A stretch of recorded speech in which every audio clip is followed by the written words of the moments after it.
Los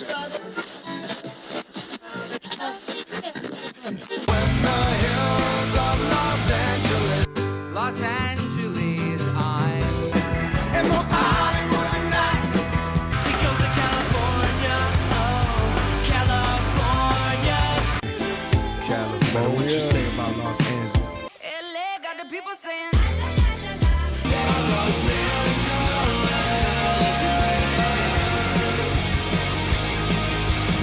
You're listening to Corner of the Galaxy on cornerofthegalaxy.com.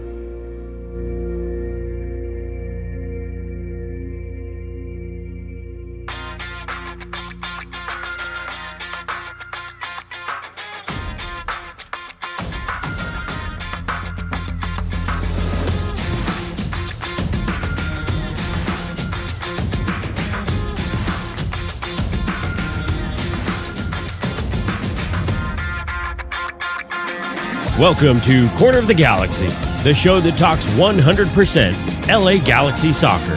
We're glad you could join us. Now it's time to sit back and relax as your hosts navigate through the twisting, turning, but never boring world of the five-time MLS Cup champion, LA Galaxy. Hello, everybody, and welcome to Corner of the Galaxy on cornerofthegalaxy.com. I'm your host, Josh Guesman, coming to you on Thursday, June 23rd. LA Galaxy were supposed to be getting ready for a Cali-Clasico. That's not happening this weekend. We're going to talk a whole bunch about that to start off the show, so that'll be our opening little segment there. Hopefully, some of you are listening that we're supposed to be going to the airport, or maybe some of you are listening as you're going to the airport for that game. Tough timing. We're going to talk about it and get you through that. Plus, the LA Galaxy get bounced out of the U.S. Open Cup. The Sacramento Republic, USL side. Todd Donovan, the president of that, former LA Galaxy man there, knocks the LA Galaxy out 2-1. We're going to talk a bunch about that game, effort-wise, roster-wise, decisions by Greg Vanney-wise, all that fun stuff is there. And then all the LA Galaxy news, that's the MLS All-Star Game is in there, and the most watchable and most unwatchable teams in MLS according to ESPN. So a lot of stuff to get to, a lot of things to talk about. To help me do that, we are so glad to have him back in the saddle. It's Mr. Christian Miles. Christian, how's it going, buddy? Great. I mean, no hammer, no cannon. Right. Miles makes a late run into the box. Just waiting for Josh to whip the cross in. That's what. So you're the Jovic and I'm the Araujo. Is that what you're trying to tell me? I aspire for that. But yeah, I like that. It's a good 1-2 punch. It's a little Batman and Robin-ish. But yeah, I'll take it. Great to be with you. Thanks for having me on, buddy. Looking forward to kind of a weird week. I mean, lots to talk about. Yeah, there is a lot to talk about. Obviously, the loss to Sacramento is still on everybody's minds. I know because I had to deal with all the tears and all the complaining and all the anger today on all that stuff. Before we get into that, I want to remind everybody of two things. Number one, we have T-shirts for sale. So our T-shirts are still up there. Basically, it runs for about 3 weeks. We're in week 2 of this where we do pre-orders. There was a little hint to everybody that every single T-shirt we've ever produced is basically up there right now for reorder. So if you don't have some of them, you can go find them. But we do have the Pato Hammer Panda Cannon Miles shirt, which is one of my favorites. That's called the COG starting lineup shirt for 2022. And then our priceless shirt, the Stadium Concession shirt that tracks inflation in real time.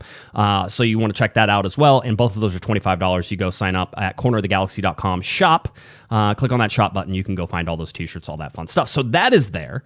And we're excited that those are out and people can go buy those. The other thing is that I put out an interview with Sasha Kleshtin.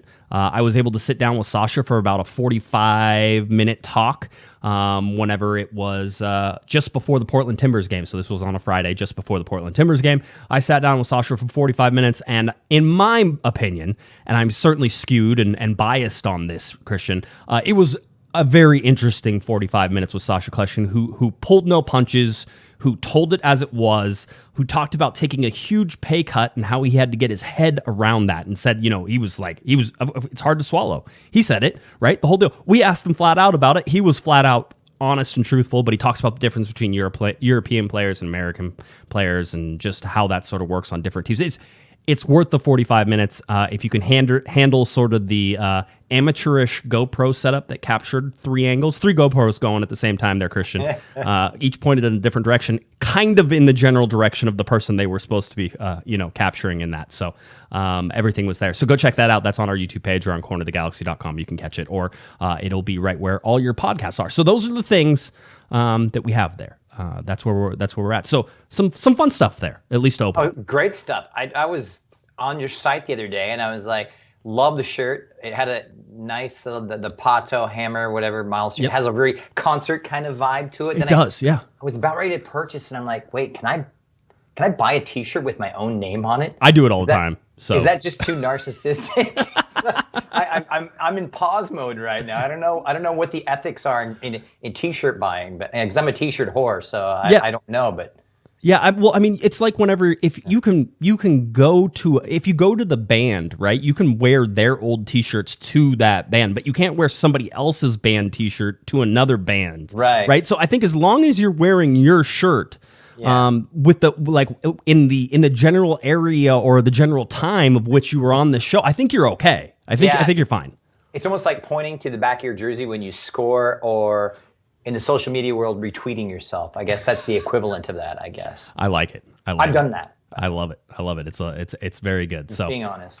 It's great. So anyway, get out there and grab those shirts for a good cause. It keeps us rocking and rolling and paying some bills and doing all sorts of stuff like that. So really appreciate if you do that. All right, let's get to the breaking news. So hysterically, as usually happens, somebody on Twitter hits me up early this afternoon and goes, "Hey, is that game still going on this weekend? Because there's a power outage."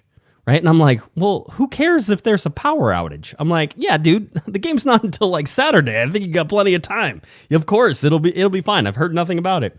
And they're like, yeah. but I heard it was pretty bad. And I'm like, oh, okay, sure. So I start sending off some text messages and stuff like this, and almost immediately it comes back. We're waiting. I sent something to the Galaxy, and they're like, we're waiting to hear right now. I'm like, oh, wait, there's something to this. Like a lot of times, Christian, I think I fire things into the dark, and you're like, this is nothing, and the whole deal, and it comes back as nothing. And you're like, yeah, that's what I thought. I thought it was self-fulfilling prophecy, Josh. It is. Pygmalion effect. It is. And so I reach out and they're like, we're trying to find out right now. Like literally the discussion is happening right now. I'm like, okay. So I sort of said, hey, listen, they're talking about it, the whole deal. So what ends up happening is, I'll tell you right now, in case you have been living under a rock, this was the first indication, by the way. This is a deleted tweet. It's one of the sideline reporters from Univision. And I think is it Michelle Giannone? Yeah, you probably can say it better than that, but anyway. Yeah. So he tweets out that basically it's going to be postponed due to Stanford's power outage, but then that gets deleted immediately, so it disappeared. And I'm like, that seems too much of a coincidence there. I'm thinking something's happening, and then I reached out to the Galaxy. I said this, and they're like, yeah, we're announcing it soon. I'm like, okay, thank you. No problems. I got it. So the whole deal. So Here's what is happening, Christian, is that there is a wildfire near the Stanford campus. And because of that, it knocked out power. PG&E says that they can't get in to repair the equipment because stuff is on fire around it, so they can't get there to repair it. That means they don't have a timeline right now for the power return. And being they don't have a timeline for the power return, Stanford canceled classes today. I imagine they're going to cancel classes tomorrow. Oh, yeah. There's no way that they know whether or not Saturday they're going to have power or not. And you can't have, quote unquote, 50,000 people show up to a stadium when there's no power and the game's not going to get played. So it was a real concern. The San Jose Earthquakes president, Jared Shawley, said, we were informed by Stanford University that the issues they are experiencing on campus this week are going to prevent the Cali-Clasico from taking place Saturday. We appreciate Major League Soccer and the LA Galaxy for swiftly coming to an agreement on a rescheduled date that will allow us to keep this match and all its pageantry at Stanford Stadium. We are looking forward to putting on a spectacular event for our community in September. So Christian, you know about this game, right? This is the big game for San Jose. They usually have a flyover. It's done just a little. Yep, exactly. Sell all the tickets. The Galaxy never get to play San Jose at PayPal Park. Which I like their little stadium that sits right next to the airport, and you get to watch airplanes land while you're watching soccer. To me, that's almost heaven.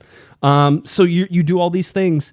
And at Stanford Stadium, it's fireworks, it's flyovers, it's 50,000 people, and they do this every year where they basically market the Galaxy as their ticket to getting some, massive amount of money for this one game. And so there's a lot of questions that I have for this because Christian, one is that PayPal Park only holds 18,000 people, right? It's a tiny little stadium, 18,000 people. Levi's Stadium, I think, holds like 60 or 70 something thousand people. So that's down in Santa Clara. Both of those probably were options for this game, but you probably couldn't do it with all the pageantry and everything that you want to do if you moved it. And if you do it at, there's definitely pageantry, right?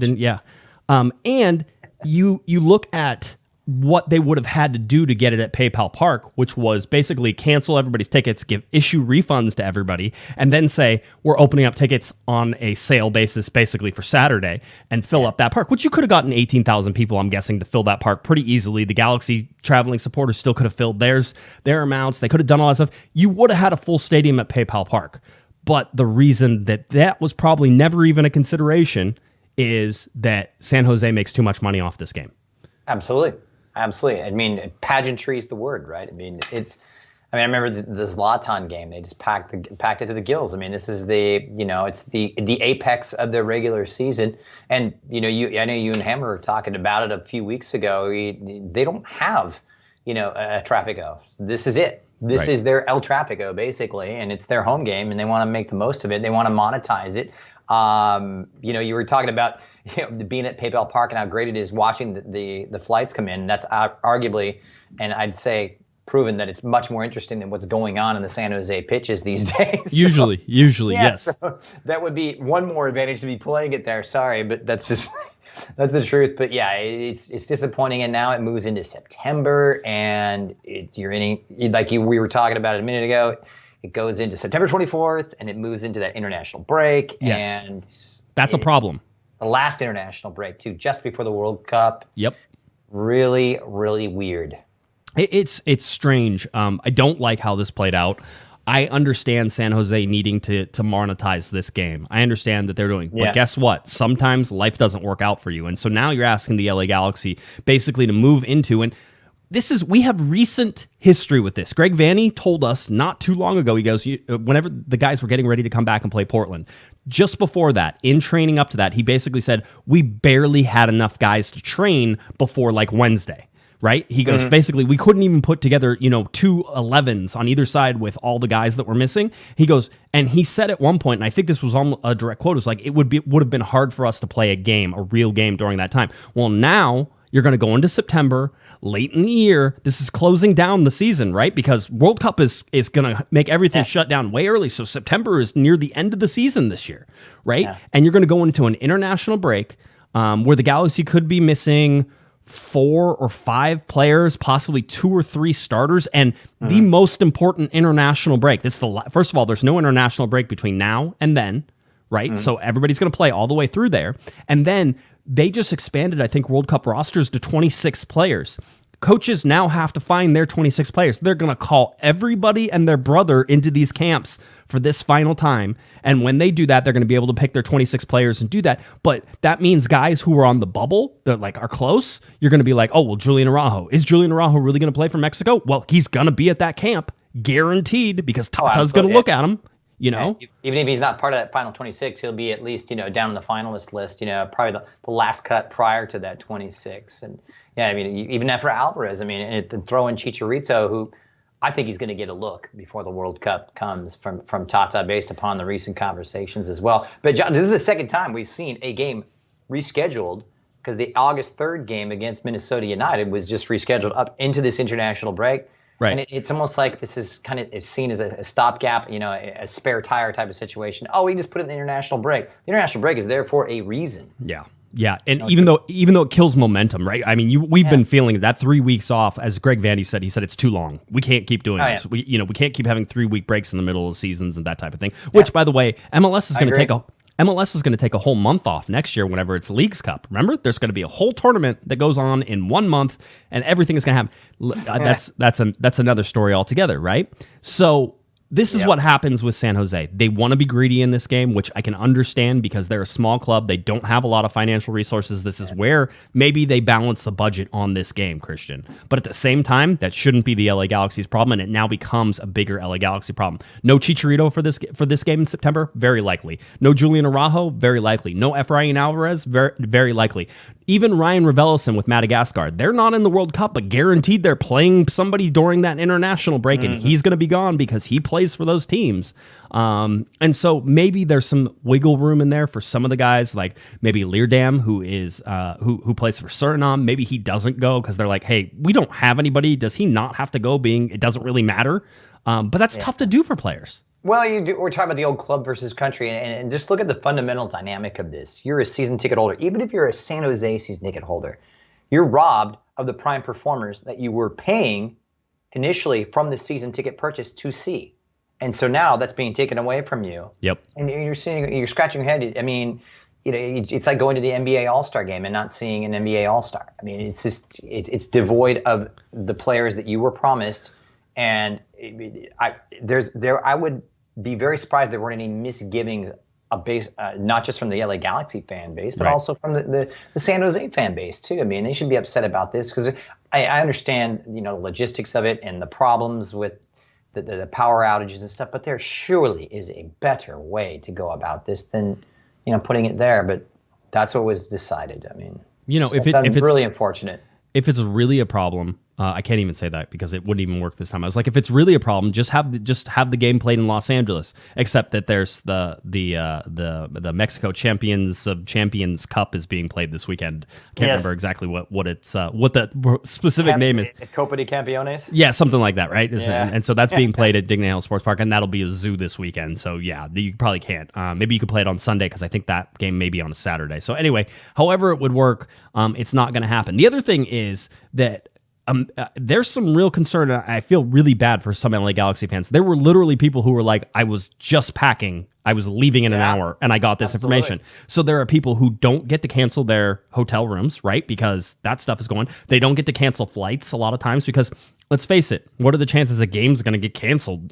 So you buy the non-refundable on, that type of thing and you go for it. So there's a lot of people who I think are getting a not very happy call right now, or maybe they were leaving tomorrow or they were going on. By the way, I know there's some LA Galaxy fans who are going up there regardless because they're like, I have a hotel, I have flights, I have the rental car, I have all that stuff. I'm gone. Like, I'm not going to give that up. So somebody said it's just another day of wine tasting in Napa as far as they're concerned, which I think is a great way to look at it. So yeah, it is. It is. You go to PayPal Park and watch the flights too. Yeah. Hey, that's a great idea. We should. You know what? Let's just end this show and I'll just go watch the planes take off at Santa Ana. That sounds like a good idea. That's a good time right there. Whether it's watching trains in my front yard or planes over by the airport, I'm pretty simple kid and most of this stuff. So anyway, that's what's happening. This game being rescheduled again for September 24th. It gets placed in an international break.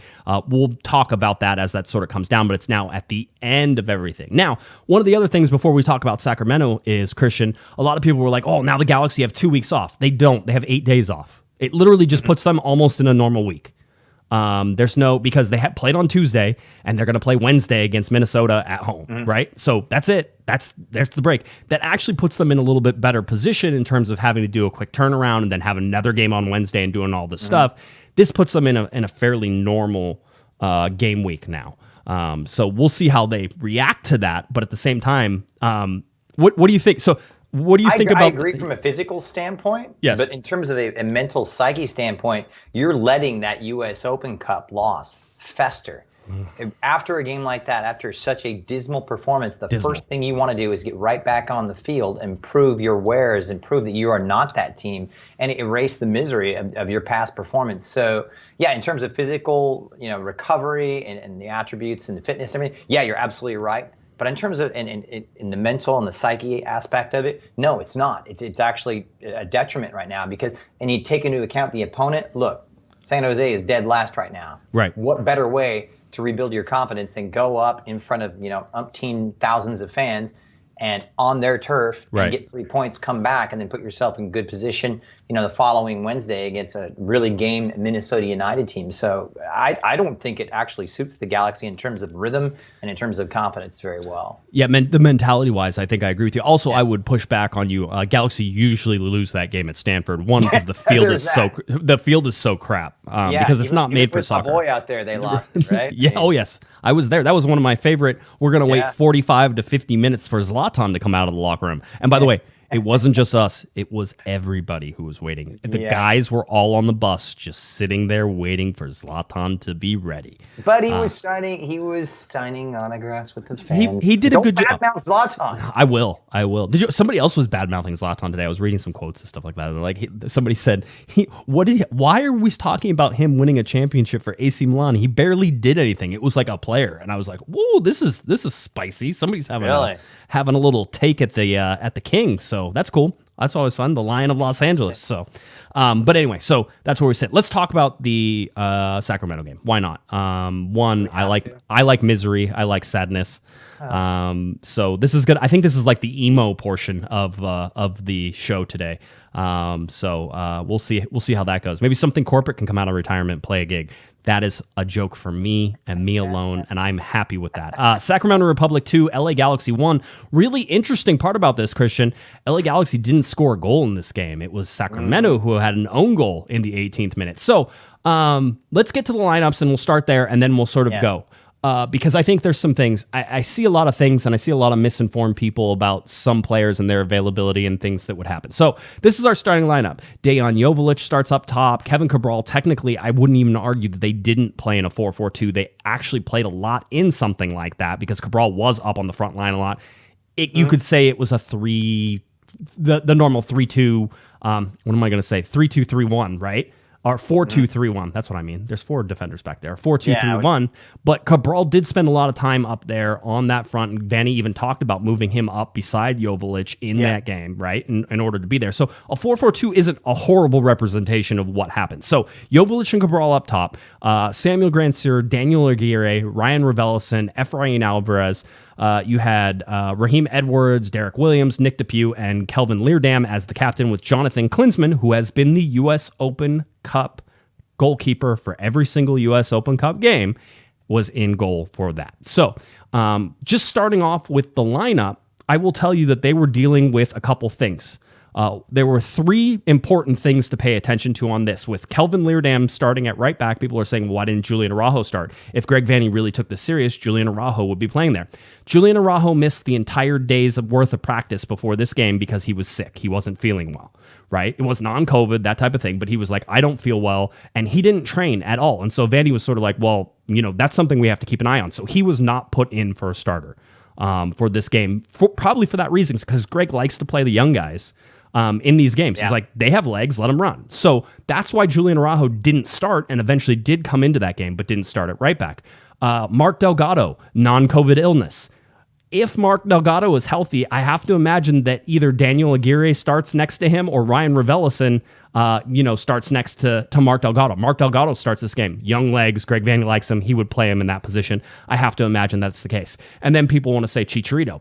2 things on Chicharito. Greg hinted at it, certainly, is that he was managing his minutes. He had just played a bunch of minutes on Saturday, right? And so he was like, I can get him in this game, but I don't want to start him because I'm worried about injuring him. Remember, that's the primary reason the LA Galaxy missed the playoffs last year. Chicharito was injured for such a long period of time that he didn't do it. Greg Vanney taking that all into account. So unless you wanted, so I'm just looking at the guys who are not normal starters, right? Jonathan Klinsmann was always going to start this game. He's the U.S. Open Cup goalkeeper. You could argue Greg Vanney could have played Jonathan Bond, but that would have run counter to everything they had done so far. Kelvin Leerdam started because Julian Araujo did not train the day before because of an illness. Mark Delgado was out with a non-COVID illness. That's why you have the center in there. And then, you had guys like Victor Vasquez who came off the bench. You had guys like Sega Koulibaly come off the bench. Chicharito came off the bench. There was nothing missing in terms of firepower for the LA Galaxy in this game. So trying to say that Vanney didn't take it seriously with the lineup is laughable. And it wasn't like, I've also seen this today, Christian, which is Vanney prioritized the wrong game. He shouldn't have prioritized the San Jose game. He wasn't thinking about the San Jose game. He's literally reacting to the game that happened on Saturday with Portland. The Tuesday, Saturday, he has talked about many times, which is that's enough time to rest guys and get them going. He wasn't thinking about San Jose. This was a reaction to who had played and what was going on against Portland. So that lineup, to me, perfectly capable of beating a USL side in Sacramento Republic, right? I mean, that's where Absolutely. it is. Okay. 100%. So kickoff happens, Christian. The Galaxy hold the ball for about 3.5 minutes. Make some nice moves. Almost had a good shot in there. It was good. Ball gets turned over. It's a counterattack. Sacramento scores. 4th minute. That is literally the best way for this team for that Sacramento Republic team to start. And I think we talked about it, and you've watched them on the USL side. This team is a counter and bunker team. That's what they're going to do. They did it against Galaxy 2 at home, at their home, just the weekend before. They played Galaxy 2. Galaxy 2 could have scored 4 goals in that game, and they didn't. They lost 2-0 on one really good counter and one penalty kick that they sort of made up. What happens in this game? Same type of thing. One really good counter, one absolutely lucky shot that Jonathan Klinsmann should have stopped. That's it. And so you knew that was going to happen. Were you surprised at anything that happened in that game? Watching it as you were going and you were seeing how the LA Galaxy were playing, was there anything that surprised you? I'm not surprised. Disappointed, I think, is a better way to characterize it. I got to admit, I missed the first couple of minutes. I turned it on, and it was 1-0, and I'm like, and I had tweeted earlier in the day, I said, this is what the Galaxy cannot afford to do. They can't afford to start poorly, and they can't allow to chase this game, because this is a team that will sit with 5 at the back, absorb the pressure, and try and hit you on the counter. The Galaxy, we know the problems they have, with basically demonstrating and creating, good attacking chances when the game's level, and when an opponent sits back in a low block. We've seen it. We saw it with Chicago early this season. We saw it with Portland, right? Yeah, Portland did it the weekend before. Yeah, absolutely. And they especially struggle. It's a team that has a creativity problem. It has a lack of decisive attacking ideas. So, if you're asking me, was I surprised? No, I wasn't surprised at the lineup. I thought it was a good balance of rotation and going full strength. Individual mistakes were something I would have to say that popped its head up a little more often than I expected to see at this point of the season. Yeah. Well, now what? 4 months into the season, right. These types of errors should not be occurring right now. And when you start chasing, Greg Vanney called it an energy suck, and that's exactly what it does, because it's twice as exhausting chasing a game than it is possessing a game, and you can't rest. And when they were on the ball, it was just uninspiring. It was so uninspiring. And I don't want to poo-poo the Galaxy, but let's be honest. There were no attacking ideas there. There was no creativity. You can talk about a Cam, a central attacking midfielder, whatever you want. The ideas aren't there. And then when it came time to throw all caution to the wind and get forward, it was devoid of creative inspiration again. It was early crosses into the box, and Vanney himself, was discussing that during his post-match presser, where, I thought we were a little impatient. We were just whipping balls into the box. It was utterly predictable. You basically played into the hands of a Sacramento Republic team, because I think they have the second best defensive record in USL Championship. They got their goal, nicked one on the break, shut up shop, absorbed the pressure. And tell me right now, this Sacramento Republic team, I would rather play the San Jose Earthquakes than the Sacramento Republic team, because they are a better team. Yeah. And it blurs the lines between USL Championship and MLS. So no, not surprised, just really disappointed. The Galaxy, committed the cardinal sin early on, and they paid the price. And here's the thing. I'm going to say 2 things, which is when you allow an early goal like that to an underdog team, right? We know where the pressure is whenever this game starts. And Todd Donovan talked about it with Kevin Baxter before. We talked a little bit about it on Monday's show. We know where the pressure lies in this game. The pressure lies with the LA Galaxy, because they're supposed to win this game. It's a cup tie. And we also know that the intensity battle is going to usually be won, at least in the early minutes, right, by that underdog team, by that USL team. This is where you come out and there's intensity, because they're like, this is it. This is the biggest game that we have this year. This is how we're going to play. We're going to win it all. And we're going to go and show them, and we're not an underdog, and all the stuff that you can do to generate that. The Galaxy don't have that. And I know people were like, well, why can't you play? It's funny, because I say this all the time. They're like, well, you just need to play every game like you play against LAFC. Impossible. Again, for all the reasons that Sacramento can get jacked up for this game, the LA Galaxy necessarily won't, is the reason why all these games can't be the same intensity as LAFC. Now, as a good team, the LA Galaxy should be able to generate enough intensity to offset what is going to happen from Sacramento. But one thing you cannot let this team do is believe, Christian. You cannot let Sacramento Republic believe for even, I love the LA Galaxy through 3.5 minutes of that first half. You're like, I was just about to tweet, man, I don't even think Sacramento has touched the ball in the first 4 minutes. And of course, they get the ball, they make 2 passes, and the guy scores, which, by the way, really nice goal. Really horrible defending. really horrible defending. I mean, Yeah. managing transitions is something the Galaxy have actually done very well this year. I know people want to poo-poo it, but the LA Galaxy defense has been very good at managing transitions. The Galaxy are among league leaders in terms of allowing the least amount of goals from the run of play, right? That's creeped up here a little bit and done some things. But bottom line is that you knew as an LA Galaxy player that the intensity coming across that bench on the other side was going to be outmatched for you for a little bit. And you were going to have to make them and break them and say, no, this is our house. Well, you don't do that when you allow a goal in the 4th minute. And quite honestly, credit to Sacramento, because even whenever they give up the own goal and Efrain Alvarez puts that ball in, it's a nice cross from Efrain Alvarez. It ends up being an own goal, and it probably wasn't going to be headed in by an LA Galaxy player. So it's one of those, it was a created chance, but really there's not much there. That goes in the 18th minute. You're thinking, oh, well, this is a chance for Sacramento to drop their heads, right? Because now they allowed their own goal. They scored on themselves. That's a tough pill to swallow whenever you know that you're going to need every bit of strength to keep the LA Galaxy sort of off you. But the bottom line is that where you expected the LA Galaxy to step on the gas and to break the necks of Sacramento, to be able to create and pass and run and move and do all these things to frustrate Sacramento, to make them run and chase the game, to get them tired, they did none of that. They didn't manage the transitions well. Vanney made a little bit of a tweak in the second half, bringing Efra a little more inside, trying to create some overloads of the 3v2, but there were too many individual mistakes. And it reminded me a little bit of the later stages of 2021. Costly mistakes, individual errors, giving the ball away in costly situations. They didn't have an answer. And, you're sitting there. I was watching this, and I'm thinking to myself, when are they going to wake up? Where are the ideas coming from? What's going to happen? And it was just there's nothing there. It was absolutely listless, and it was. I say this, with so much disappointment, because I wanted them to do better. We all did.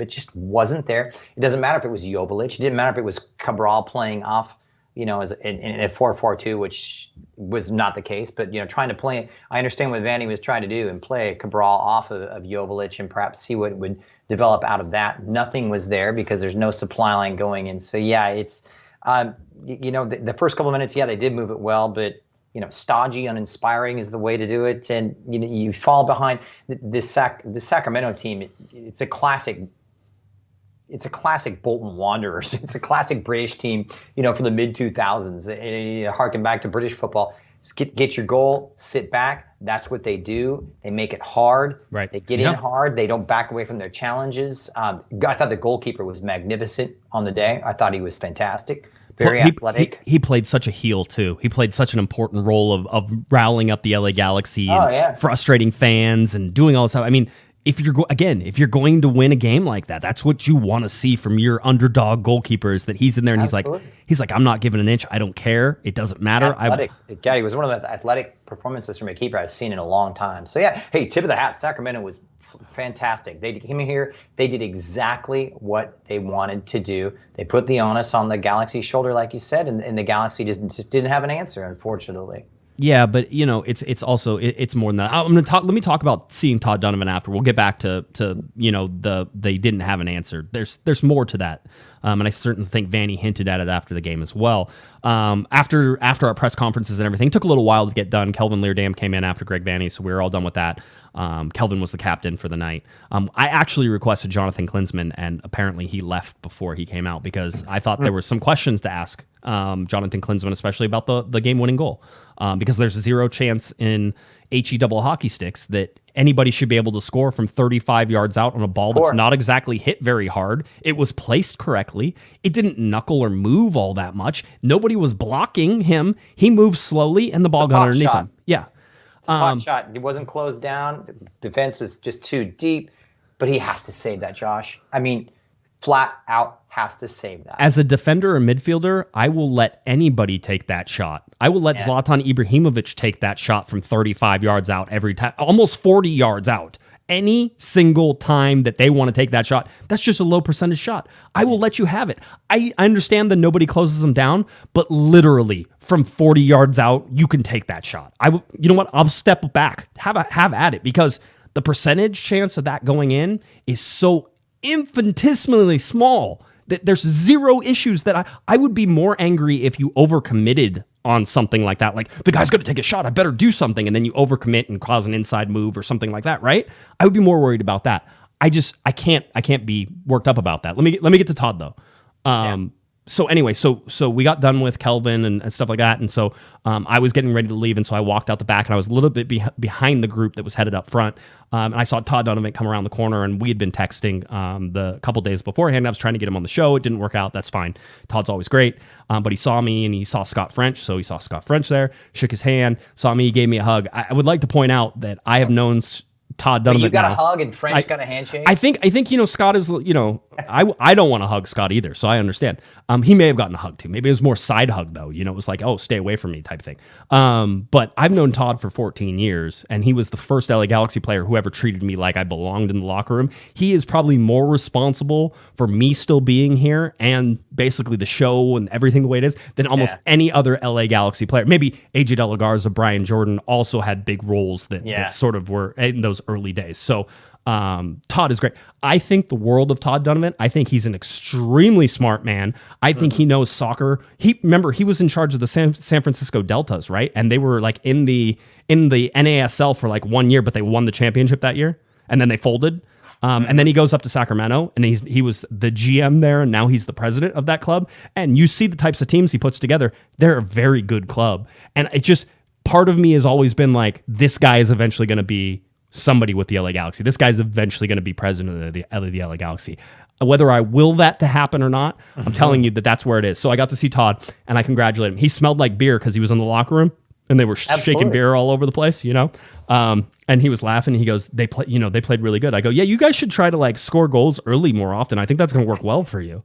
And he goes, man, we had to play a perfect game. And he goes, I thought we played really well. Like and I go, absolutely 100%. So, tip of the hat for Todd Donovan and Sacramento Republic.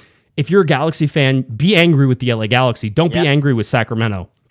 They did exactly what they were supposed to do in that game. So now going back to this, is there anybody on this team, anybody in that game, Christian, that played a good game? I can't find anybody. It's not like anybody sticks out. I liked what Daniel Aguirre did sometimes in the middle. I thought he gave the ball up too cheaply at times. But other than that, if you look at like the passes and what he was trying to do, and he had one of the better passes into Chicharito sprinting through the center, one of the better chances that the LA Galaxy had. Here's where I lose the plot a little bit on Greg Vanney. And the chat room has been saying they disagree with me, except I haven't actually put out my opinion on this, so it would be hard for them to disagree with me. Whenever they made the subs, they brought it in. I know Joveljic was dead tired, and you could see it because he had played 60 minutes on Saturday, and then he was basically coming in and played another 60 minutes, 120 minutes in the short amount of time. He was working really hard to try to create stuff, and there was nothing there. I mean, he wasn't getting service, and he wasn't getting the runs. And the one really good run that he had, Kevin Cabral, this is the there's two plays for me that sort of sum up this entire Sacramento game. And the one where Joveljic is on a breakaway and Cabral is running like 2 yards right next to him the whole time. And they're just running on a breakaway together. And as a defender, I know, go wide, cut inside, do something to move a guy away from him. Make them think about something else besides two guys just pitter-pattering, running there right next to each other. And I don't know what they were trying to do. If I was Joveljic, I wouldn't even let Kevin back into the locker room after that. Because to me, that's such a low IQ play. And I will say this, for Cabral, I usually think that he finds himself in good spots. That was atrocious. You don't see that in a high school game, Christian. And it's such a low IQ move, it makes me question, and I've tried to be a believer in sort of this is eventually going to work out for Cabral because he puts himself in so many good positions and blah, blah, blah, blah, blah. I don't know if I will ever recover after watching that play. That was that bad. It's the old English proverb. It's similar to a jigsaw puzzle. Everything's great till you get in the box, then you go to pieces. Yeah. Yes. It's exactly it. I mean, everything is there, but the final product. I mean, not to harp on a broken record, but that's been the Galaxy's problem a lot of the times. And getting the strikers, I don't think are at fault here. I mean, and whether it be, I look at Dayon, I look at Chicharito almost as interchangeable parts right now based upon current form, Chicha's advanced age, and how well Dayon has really come on in the last few weeks or last month and a half or so. So yeah, it's that final product, whether it be Grand Cyr, not really having that final end product you want, or Cabral, guilty of overplay. I think the Galaxy are really guilty of overplay. in a lot of situations, and there's games are won in penalty boxes, and there's such an indecisive nature about this team in that penalty box right now that I think that's really the Achilles heel. When it's not up to a Dejan Joveljic or when it's not up to a Chicharito Hernandez, that's when the Galaxy are at their weakest, when they are going forward. And I think that was indicative and a major way to summarize this game that it has, which is, symptomatic of this team as a whole this season. I'm not going to poop on this team, and I don't want to sound like I am, because I think defensively they made massive strides. Yes. And a tip of the hat to Greg Vanney. I mean, a team that's got one of the best defensive records in the league. I think it's 4th or 5th best. But you have to get goals. And a team that plays attacking football, that it aspires to play attacking football, and has the attacking firepower, at least on paper like that, has to be better than that. Yeah. Yeah, it actually does. So that was one play that sort of defined it for me, right? That was that was the thing. The second play is more obscure, and you're going to have to go back, and maybe it happened a couple times, but I noticed it in the second half. It's while the Galaxy are trying to score a goal. They need a goal to tie the game. They're doing it. And there was a ball that went from basically left midfield, and then it went to like Derek Williams, who was sort of in an interstitial space that was really right next to the left midfielder, right? So it went to Derek Williams. Then it went over to Nick DePuy, who again was pressed forward, so he was basically in the midfield too.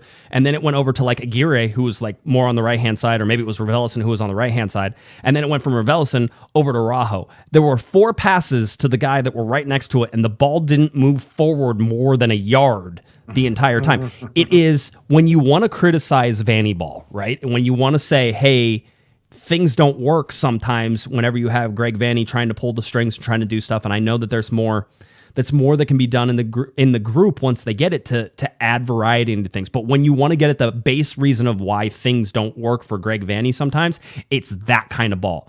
I used to go to training when Bruce Arena would be running trainings and stuff like that. And he used to just scream at Omar Gonzalez from the beginning of training to the end of training. And it was one of my favorite things in the whole wide world. And so we couldn't really watch, but we always watched. It was one of those things, and everybody sort of left us alone.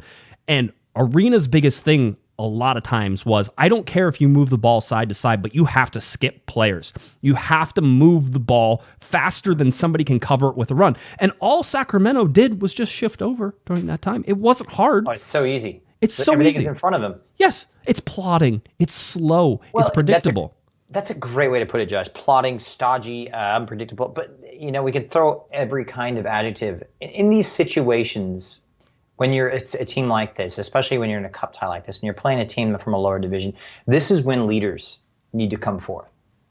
And I didn't see it. Someone needs to step forward and be a leader and say, look, let's get our you-know-what together. Let's get it forward. Let's do something. I didn't see that in that game. And to me, that's very troublesome. I mean, you need that character. I want someone getting in someone's face about this. You need to stop doing this. And I just did not see that. And I mean, maybe I'm wrong, but I think that's a characteristic that's a winning characteristic. And I just did not see that at all in that 90 minutes from anybody. I mean, I talked about him at the beginning of this, and he's injured and he's coming back. But Sasha Kleshin, if he was out there in a U.S. Open Cup game, which he's been in the U.S. Open Cup games, he would have been that guy. Yeah. I think Mark is a 37-year-old man in the twilight of his career. The fact we cannot be asking these guys to be leaders. Victor Vasquez. No disrespect to Shasa. I think the world of him as a player and as a man, but he is not that player that should be asked to be doing that. He should not be, and neither should Victor Vasquez be your creative fulcrum. When you're talking about players in their mid-30s, on the wrong side of 30, in their last, maybe 1 to 2 years of their career, asked to be that main creative conduit and fulcrum, there is something wrong with that hypothesis, that set up in the first place. And that's where things become a little bit, if we're sitting here going, the Galaxy don't have any creativity without Victor Vasquez. This is a conversation that should not be happening in the first place. No, and we know that. And now it's about getting to that international break, or not the international, but the transfer window opening up in July, right? And we've known that now for 4 or 5 games where we've been sitting there, listen, it's not gonna work out. And Sasha Kleshin, by the way, somebody was like, well, you can't rely on an injury-prone player like Sasha Kleshin. I'm like, calm down. This is the longest injury he's ever had in his entire career. And as a matter of fact, when I asked him about it, he goes, yeah, it's been 4 weeks and 3 days. Like, the dude is like, it has been too long. I know how many days it is. I know how long it is. I need to get back out there. But you're right. You can't expect a 37-year-old. And Greg Vanney said as much whenever they had the picnic at the pitch for the premium seat holders. And Tony, who's I think in our chat room still, he asked the question straight up. He was like, well, are you going to get a cam? Are you going to get a CDM? Like the whole day. What are you going to do? And he goes, we knew we were going to have to rely a little bit on Victor and on Sasha to sort of, take that. And he goes, but with those guys hurt, obviously we're short that. And he goes, and we thought we were going to be able to rely on Efrain Alvarez. And that just hasn't been the case. Somebody in our chat in the Discord today was like, if Efrain Alvarez doesn't play, because I thought Efra was fairly anonymous in a game where realistically he should be able to boss a USL side. And he should be able to do things that maybe he can't do against an MLS side. So you would expect a little more of him. Especially on the defensive side of the ball. He can't. I've stopped. I've given up on that. But anyway, somebody said, I go, Pete, Greg Vanney was paying attention to that. And Greg even said in his postgame, he goes, bottom line, the guys who didn't put out the effort today are going to know that they're not going to be playing down the stretch. Like, there is a great ultimate decider in this, which is if you're not putting in the effort. And he signaled, he didn't single out anybody, but he signaled to the team that he was paying attention in this game, that he noticed there were people who were not putting forth the effort. And if you don't put forth the effort, you aren't going to play. Efrain Alvarez is probably one of those players for me. I know he played okay. I know he had some decent crosses. I know he put some balls in, but that's a game that kid should shine. Somebody says, well, if he sits, that's really going to hurt our chances, the Galaxy's chances to sell him. Right. And I said, what also hurts his chances for the LA Galaxy? Him playing. So at this point, this is where we're at.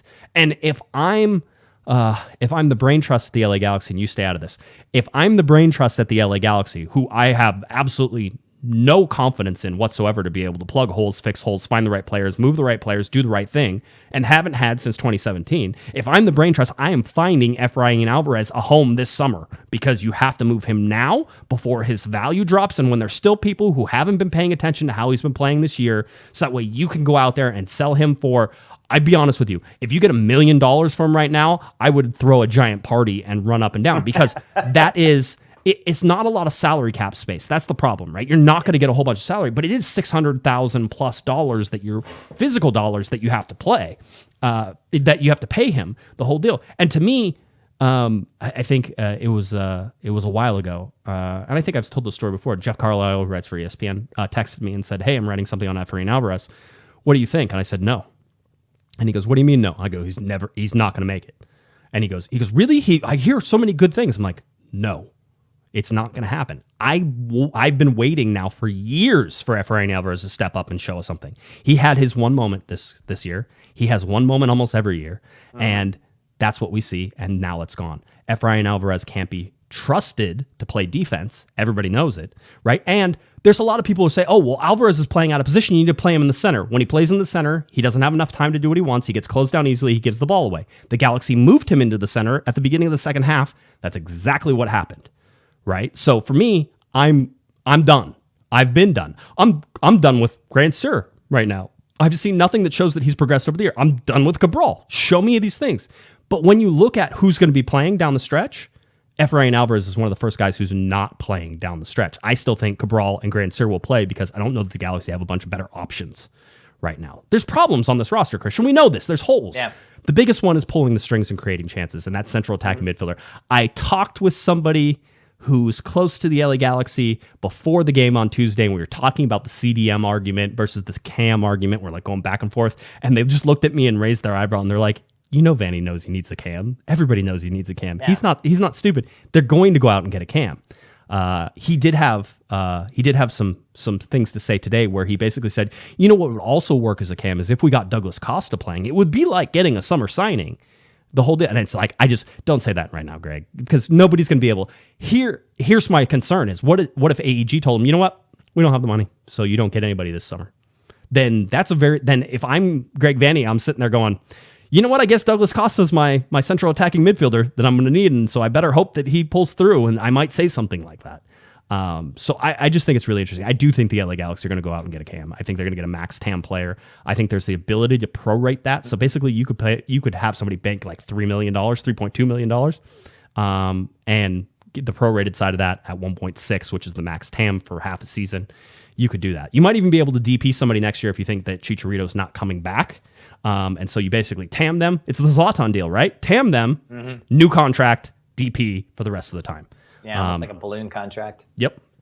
Yeah, there is that element, and we were talking about this back. I think the last time I was on early May about what kind of a signing will Douglas Costa be.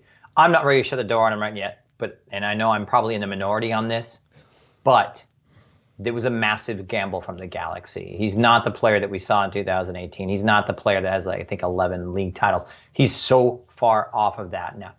Right now, based upon current form, I couldn't blame anybody for saying, yes, he is a bust. Right. However, this player, if he can get fit and if he can reach half of his potential, can lift this team to a higher level and be that thing that they need right now.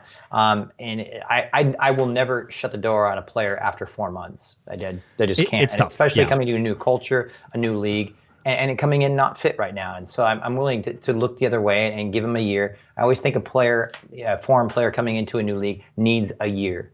Yeah. And I just we don't have know. to afford that luxury to him, regardless of how uninspiring and how poor, quite frankly, how poor he has been.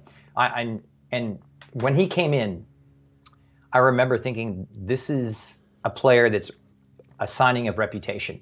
Yep. This is a player that's signing, I remember, jinking on the right-hand side for Bayern Munich.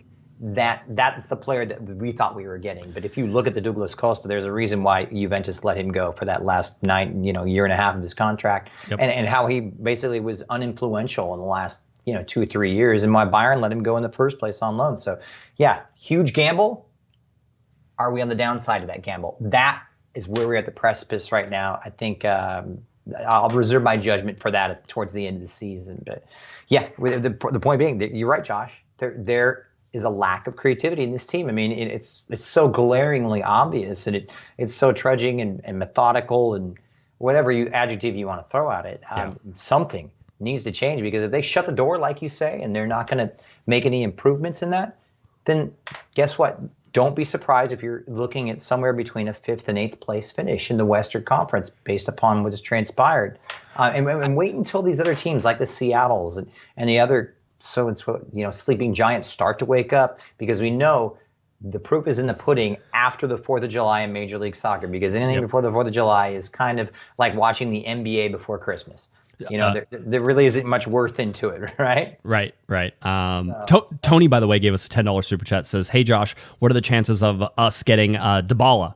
And I'm like, so we talked about this in the Discord today, right? And I was sort of like, well, so there's apparently rumors that I think Sevilla can have an offer in on him for like 3 million euros or something like that. So just over $3 million.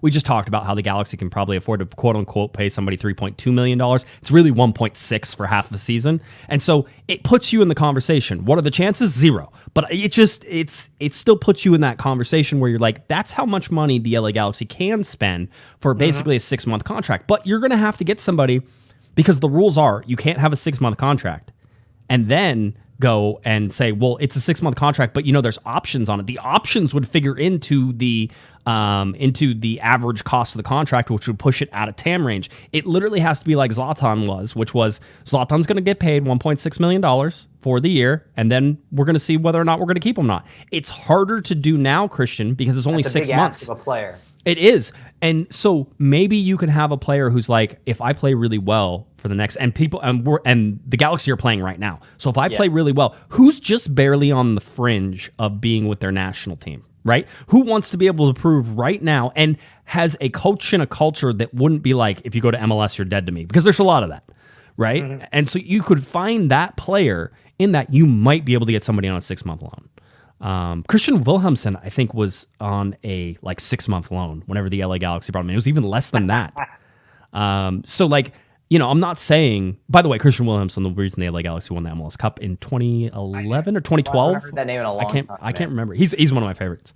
Maybe it was 2014. I can't even remember when it was, but yeah, it was like the whole deal. And you look at that, there's a chance that you could spend some significant money. Absolutely. But how you spend that money in this club needs to be judicious about the way it spends its money, because we can talk about all the past transfer failures. I mean, it's if you take Zlatan, well documented. if you take Zlatan, Christian, this is a good one. Somebody did this today. If you take Zlatan out of the equation for designated players, who was the last best designated player the LA Galaxy signed? Oh God, Robbie Keane? Is it Robbie Keane? Because look at all the DPs Robbie. that come after it, right? Because Yeah. Steven Gerrard is there, Giovanni Dos Santos, Jonathan Dos Santos. I mean, yeah, the best, yeah. After Zlatan, yeah, I would. Have And then you put Chicha in there? Do you say, oh, Chicha has been a success? No. Yeah. It's tough, right? Because you have to take 2020 into account for this. And you have to say 2021 was absolutely a better year for him. But what's happening right now? Does Chicha look the same as 2021 Chicha? He doesn't to me right now. No. And so that's a problem too. So there's ways to do it. I want to be very clear because I think the LA Galaxy are opaque whenever it comes to this. The people who are in charge of finding Greg Vanney, a central attacking midfielder for $1.6 million, are Michael Stevens and Jovan Karofsky. Michael Stevens, head of scouting, Jovan Karofsky, the technical director, and he's always has his fingers in all the scouting stuff. They're the guys who bring guys to Greg Vanney.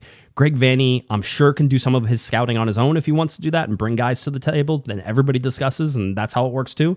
But ultimately, it's up to Jovan, it's up to Michael Stevens to be able to bring that stuff into Greg Vanney, and they have to be able to do it. The Galaxy cannot afford to wait until the end of the window in order to get a central attacking midfielder. And I know there's arguments about whether or not a Cam could really change things. I really think a Cam could change things. Oh, absolutely. So, especially whenever you can put Mark Delgado and Ryan Raveloson as more sixes behind that, or more eights, a dual eights, where you don't have to worry as much about who's going to be creating. By the way, a stat came out today. The guy with the most line-breaking passes in Major League Soccer, and it was by a significant, like 16 passes or something like that, is Mark Delgado. Okay. Right? So he is one guy who breaks lines. Yeah. But he wasn't playing against Sacramento, and he hasn't played as well, I think, in the last 3 games. Outside of LAFC. LAFC game was a great game. Austin game was a great one. It's just this teeter-totter. I'm not this death and taxes guy, like the LA Galaxy, just going to be bad. You know, it's just like death and taxes, man. You know, the whole deal. I'm not that, because I watched them beat the ever-living crap out of LAFC. I watched them beat the ever-living crap out of Austin. I've watched them dominate games. But I've also watched them lose to Dallas and lose to Houston and lose to Sacramento Republic. It's real back and forth. This team is like a toxic relationship. We may need counseling. Yeah, I think, for that and a variety of reasons, absolutely. But yeah, and they also, like we were talking about low block teams that defend, first and then hit on the counter, really, really struggled. And the Galaxy have excelled against teams that open up space, come out and try and play with them. And that's when you play into the Galaxy's strength, who I think are actually one of their better attributes is hitting on the break and attacking space in behind, given the pace that this team has, whether it's Cabral or Grand Cyr coming out in those wide areas. So yeah, it's I feel like we're having the same conversation over and over. Yeah. Yeah. I mean. Welcome to my life as a podcaster. Right. It's like we know what needs to be done. We know the problems, and it seems to be the club is hamstrung about trying to alleviate this. I'm not going to speculate as to why and what the inner mechanisms are. That's my job. That's my job. What's going on? I leave that to you. Yeah. But yes, but this team is ripe for a transfer and before the window closes. They need it if they're going to make a run. If they don't get that extra bit of quality in the center of the park, then I don't see this team really breaking into that top 4 threshold. Maybe on a teetering on that 5, 6, 7 spot, and making a slight push in the playoffs. But no, they're not going to make. I don't think they are capable of making a deep run in the playoffs based upon this roster right now.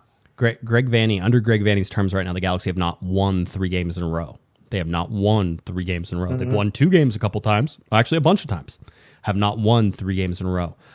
Kelvin Leerdam was saying something. He goes, really, I'd like to just see us get on sort of like a 14 or 15 game sort of streak, And I'm like, Kelvin, yeah, that's great. I agree. That is an excellent take, sir. I agree. I think that would solve all the LA Galaxy's problems. The thing is, even though we're X number of months into the season right now, Christian, we aren't halfway. And we're close to halfway, right? So 15 games, 2 more to go. It feels more than that, though, doesn't it? It does. Oh, well, you throw in some U.S. Open Cup games. It's been a lot of games. 2/3 of the way through. Yeah, it does. It does. You're not, and you're at the half. And this is the problem. The LA Galaxy struggled really in the last third of last year. Absolutely. They were okay through the first 2/3 of the season for the most part. They were brilliant in the first part of the season last year. I really this year. Wait, let's do some math real quick. And I didn't bring my my calculator with me, so don't worry, I'll shout it out, and I will try to get my calculator up and running. The LA Galaxy right now 1.6 points per game. Okay, so 1.6, and we multiply that by 34. That gives them 54.4 points. They were 52 points last year, I believe, is what they finished on. Or was it 48 points? I'd have to go back and look. It's a really, somebody in the chat room. I think it was 48. I think it was 48. So you're looking at a team that would be what, level with RSL. 6 points back, 6 points better this year, just on if they could keep their current pace up. And I'll tell you right now, if they can keep that current pace up, then the LA Galaxy will make the playoffs. Now, I think you're right in sort of the 5th through 7th spot, the 4th through 7th spot in there, but the Galaxy will make the playoffs, and that is the step that they need to make. I also am, despite the evidence to the contrary that just hit me smacked in the face on Tuesday night, I still feel like this is a difficult team to play in the playoffs. Especially against a team who is a higher seeded team who thinks that they're going to come in and dominate the LA Galaxy and really, this is how we play. You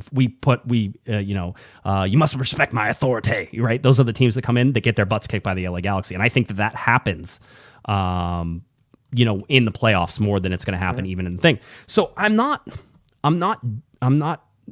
This isn't about just letting this all go, and it's not about not seeing what happened on Tuesday night. It's just, I've seen this from the LA Galaxy. I saw it against Dallas. I saw it against Houston. I've seen this team have inconsistent, poor performances. Yeah, LA Galaxy finished with 48 points in 2021. So 54 points, by the way, and they're right around 54, 55 points, would put them maybe in the 4th position. Because right now, if you look, Portland finished in 4th at 55 points, Minnesota at 49, right? So it sort of puts you in that 4th, 5th position if you compare it to last year. So that's what this team, as inconsistent as they have been, Christian, is doing right now, just on that basis. Yeah, and it's all how you color it, right? I mean, look at this. We've talked about how inconsistent they've been and how uninspiring they're going forward. It's a team that's 6 points off of first place right now. Yeah.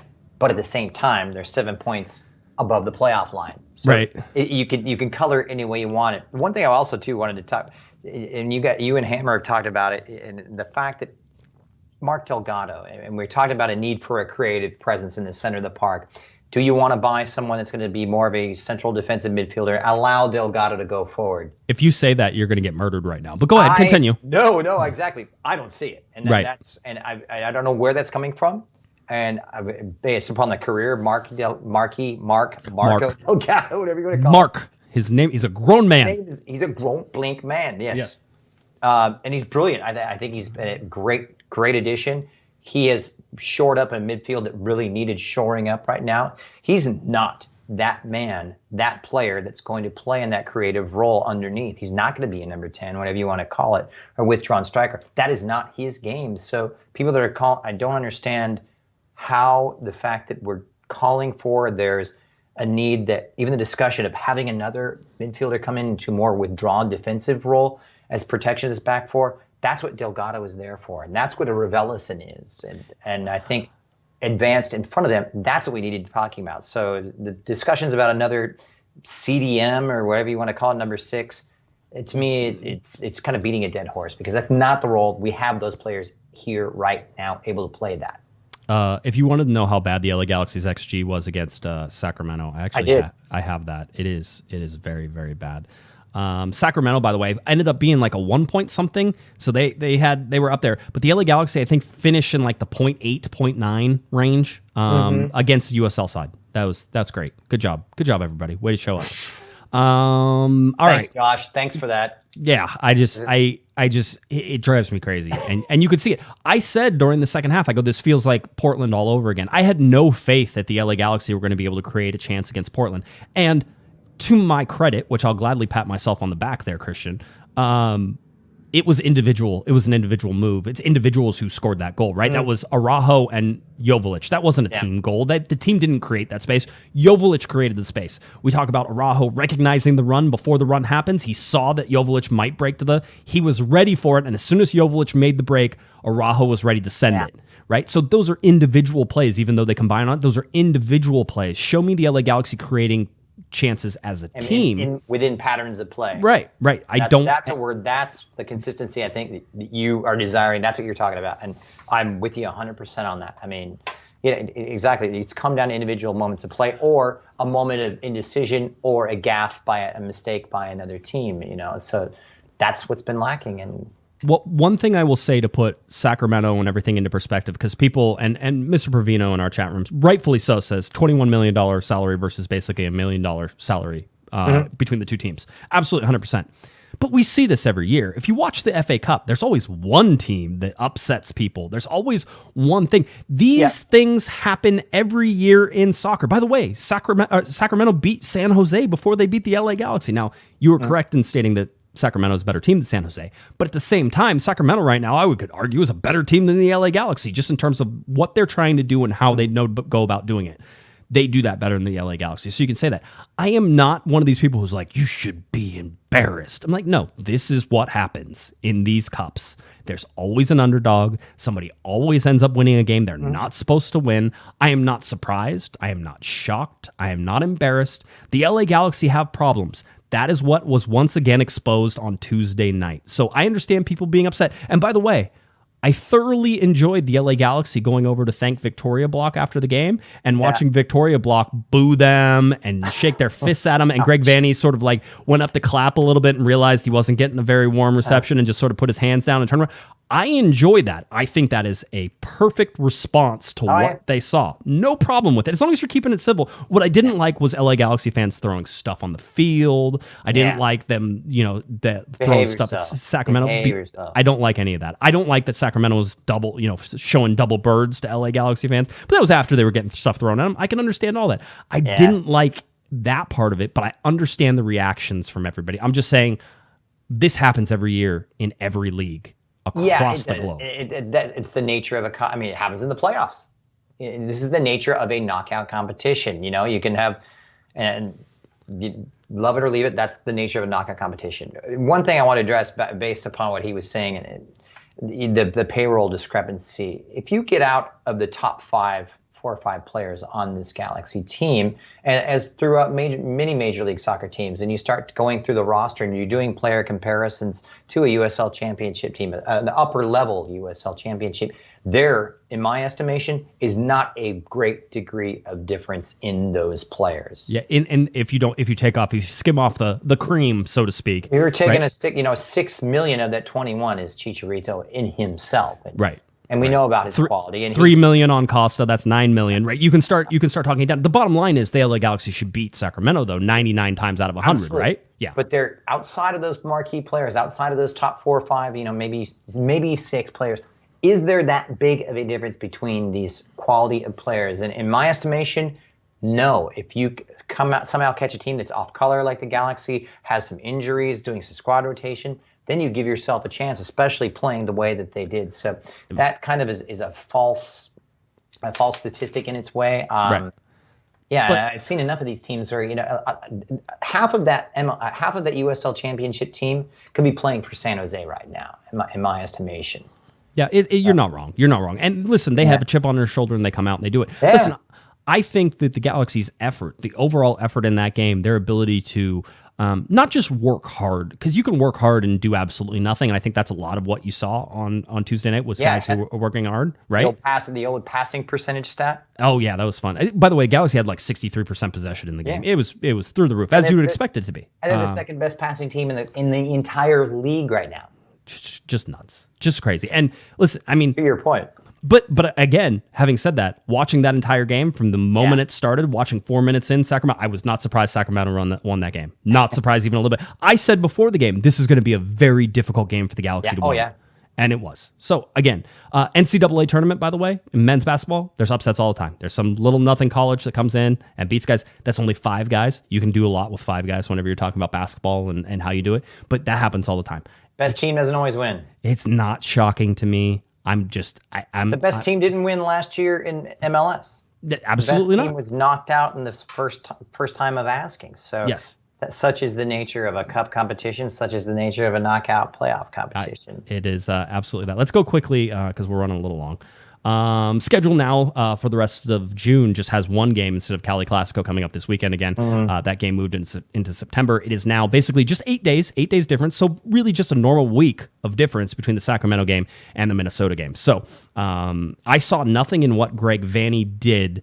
I think I talked about it. I don't know if I said it, but the only thing I would have liked to seen in terms of the subs was that they put Chicha and Dayon on for at least a 10-minute overlap or a 12-minute overlap. Yeah. Because I think that does create a different look and does do things, even though the Galaxy were technically in a 2-forward high system. I would have gotten Alvarez out of there. I would have maybe tried to pull Wilhelmsen out because I thought Wilhelmsen wasn't playing well and he looked tired. I would have maybe put Carlos Harvey in there. I liked what Aguirre did overall. Leerdam looked like he was a little overmatched, but again, we talked about Araujo. You had to wait to bring him in. He wasn't feeling good the day before, so I understand that. So there's some things in there, but again, as we go back to that, that's sort of what it is.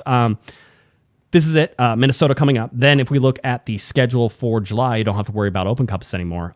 Just packed schedule. You got 6 games in July, including a July 8th game coming up against LAFC, July 4th against Montreal. So that game, I think July 4th is on a Monday night. So we'll all be there on a Monday night. And then 4 days later, it's LAFC versus the LA Galaxy. That's a wonderful timing on all of that. That's great. Good job, MLS. And 3 games in the space of 9 days between the 8th and the 16th.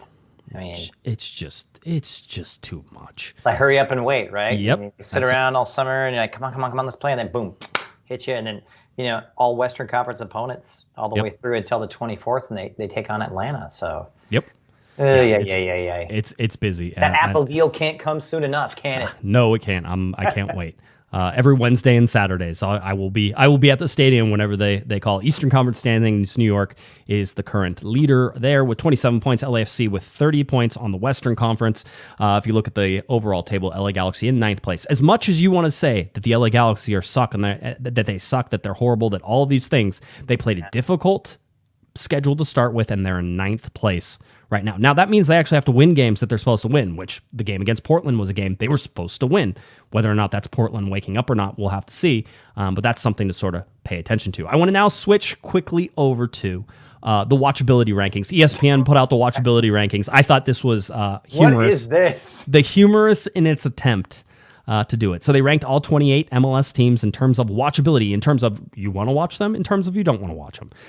Nashville, by the way, finished very dead last in the league as the team that, unless you have a rooting interest, you do not want to watch them. 28th, Houston Dynamo at 27th. I can sort of understand that. I actually enjoy some of Nashville's tactics. Yeah. Sacramento, it's very like Sacramento. It is. It's frustrating, and it's all those things.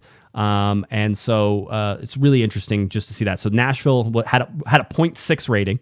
The Houston Dynamo had a 0.8 rating. If you want to see who they thought was the most watchable team, the 1 and 2 on this just make me want to bang my head against a wall. So LAFC at 9.8 is the most watchable team, and then San Jose Earthquakes at 9.4. The LA Galaxy, in case you wanted to know, 14th, dead smack in the middle of it, and just below these are teams you want to watch. What happened to the love of defending? What happened to the love of getting stuck in? What happened to the love of making tackles? No.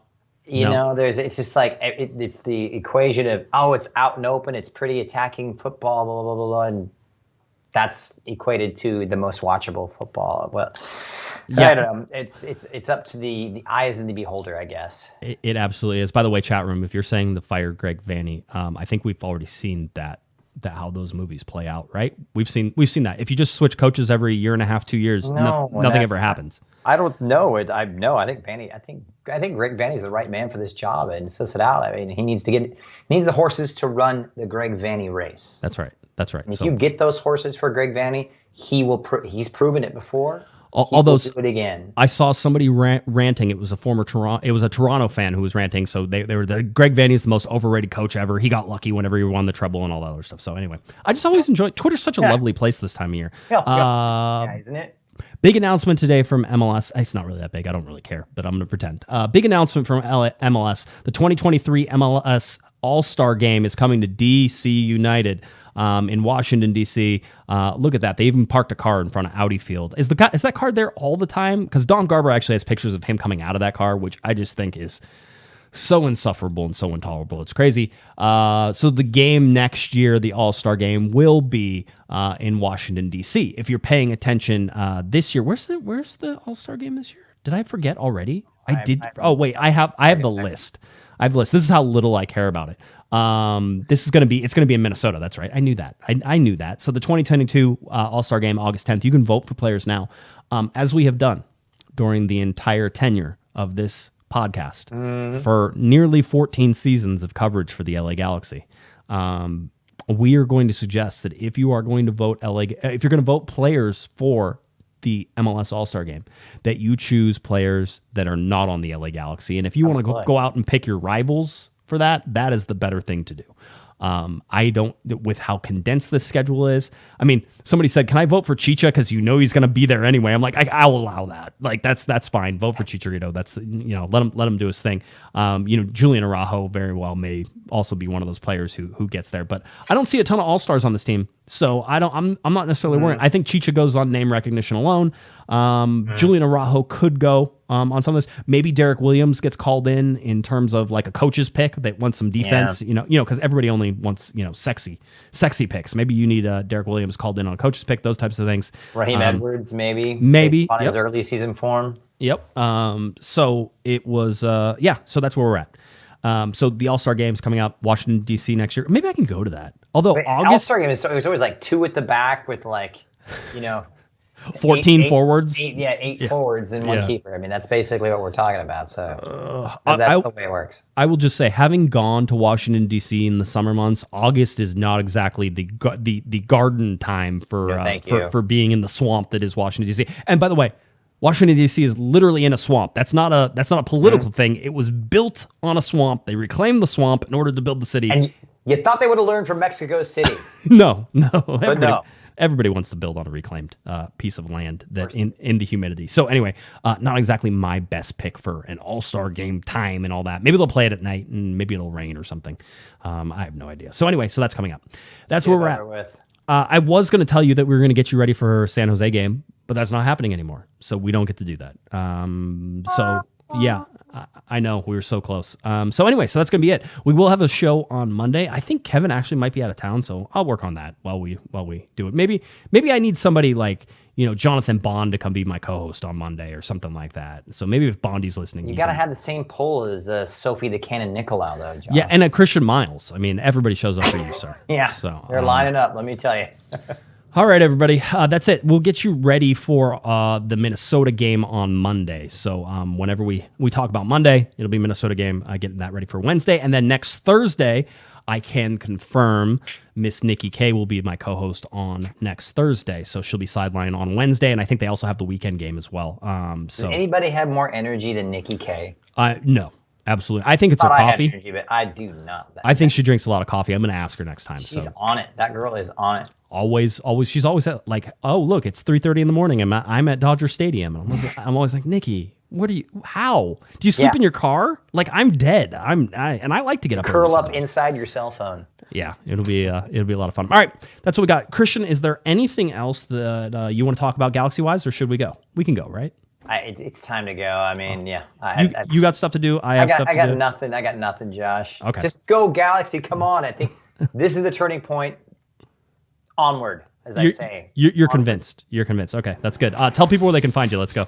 At C-Mile Sports on Twitter, and you can always catch us on SiriusXM for the home Galaxy match, Galaxy Radio, as well as LAGalaxy.com. Tune in, and of course, something that might be proving to be much more of an audio asset coming up next year in the Apple deal, but let's not talk about that. Yeah, I was gonna say I don't want to get you crying, so we'll worry about that here in a little bit. But no, thanks, Christian. We appreciate you coming on. All right, if you're looking for me on Twitter, it's at Guesman, JGUESMAN, and of course at Galaxy Podcast. Head on over to cornerofthegalaxy.com. Videos, podcasts, all that fun stuff. Cornerofthegalaxy.com. Subscribe, like, write reviews. We certainly appreciate it. All right, I hope everybody enjoyed our little therapy talk. We'll talk to you on Monday. Get you ready for the Minnesota game coming up on Wednesday. All right, for Mr. Christian Miles, who has no nickname, I'm Josh Pato Guesman, and you've been watching to Corner of the Galaxy on cornerofthegalaxy.com. Have a great one, everybody. You've been listening to the Corner of the Galaxy podcast on cornerofthegalaxy.com. You can follow the show on Twitter and Instagram at Galaxy Podcast. And be sure to check out and subscribe to iTunes, Stitcher, and Facebook by searching for Corner of the Galaxy. Fans, we thank you for listening, and we ask that you be kind and courteous to your neighbors as you leave the podcast. We thank you for joining us and look forward to seeing you again. Until then, I'm Michael Araujo, and on behalf of the entire Corner of the Galaxy crew, goodbye, everybody.